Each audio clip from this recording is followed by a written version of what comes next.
சிவகங்கை மாவட்டம் மானாமதுரை அருகே உள்ள சின்ன கண்ணனூர் ஊராட்சிக்கு உட்பட்ட சி கரிசல்குளம் கிராமத்தில் சுமார் 30 ஆண்டுகளுக்கு முன்பு 100க்கும் மேற்பட்ட விவசாய குடும்பங்கள் வசித்து வந்துள்ளனர்.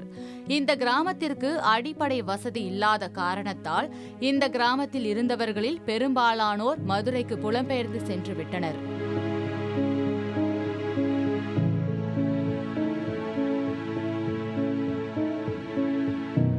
இருப்பினும் இந்த ஊரை விட்டு பிரிய மனமில்லாத 3 மூதாட்டிகள் அங்கேயே வசித்து வருகின்றனர்.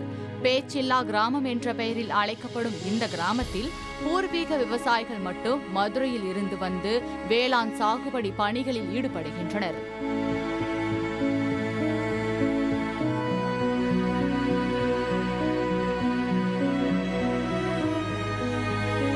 இந்த நிலையில் இங்குள்ள கண்மாயில் இருந்து விளைநிலங்களுக்கு நீர் திறந்துவிடப்படும் கழுங்கு முற்றிலும் உடைந்து நாசமாகிவிட்டது. விவசாயிகள் தற்காலிகமாக சாக்கு மூட்டைகளை வைத்து கழுங்கை அடைக்கும் முயற்சியில் ஈடுபட்டு வருகின்றனர்.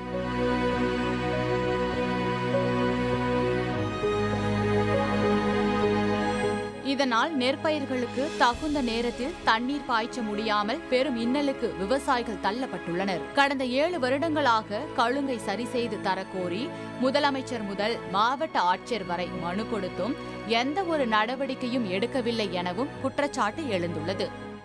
கழுங்கு ஒவ்வொரு டைம் உடைஞ்சு போய் எனக்கு சம்பாரிச்ச பணம் ஃபுல்லா மொத்தமாவே காலி ஆகிட்டே தான் இருக்கு. இன்னமும் நாங்க அங்கே இப்போ கூலி வேலை தான் பார்த்துக்கிட்டு இருக்கேன் மதுரையில். இப்பயும் அங்கே சம்பாதிக்கிறேன். ஏதோ விவசாயத்தை பண்ணணும் அப்படின்ற ஒரு ஆர்வத்தில் நாங்களும் வந்து பண்ணுறோம். இந்த கழுங்கு இருந்துச்சுன்னா எங்களுக்கு நல்ல முறையாக கழுங்கு இருந்துச்சுன்னா நாங்கள் இன்னும் இளைஞர்கள் ஃபுல்லாக என்னைய மாதிரி இளைஞர்கள் ஃபுல்லாக மொத்தமாக வந்து எல்லாரும் விவசாயம் பண்ண ஆர்வமாக இருக்கும். கண்மாயில் புதிய கழுங்கு அமைத்து தர வேண்டும், கிராமத்திற்கு குடிநீர் வசதி, சாலை வசதி, மின்சார விநியோகம் உள்ளிட்டவற்றை செய்து தர தமிழக அரசு முன்வர வேண்டும் என்பதே இப்பகுதி விவசாயிகளின் கோரிக்கையாக உள்ளது.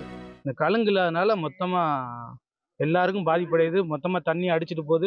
வருஷம் 40,000 50,000 எங்களுக்கு நட்டமாயிட்டே தான் இருக்குது. அப்போ எப்படி இளைஞர்கள்லாம் மொத்தமாக வருவாங்க விவசாயம் பண்ணணும்னு? நீங்கள் எல்லாருமே சொல்கிறீங்க, இளைஞர்கள்லாம் வாங்கன்னு சொல்கிறீங்க. இந்த மாதிரி வருஷத்துக்கு 40,000 50,000 நஷ்டமாகுதுன்னா எப்படி வர முடியும்? இந்த ஒரு கழுங்கை மட்டும் எங்களுக்கு கட்டி கொடுங்க.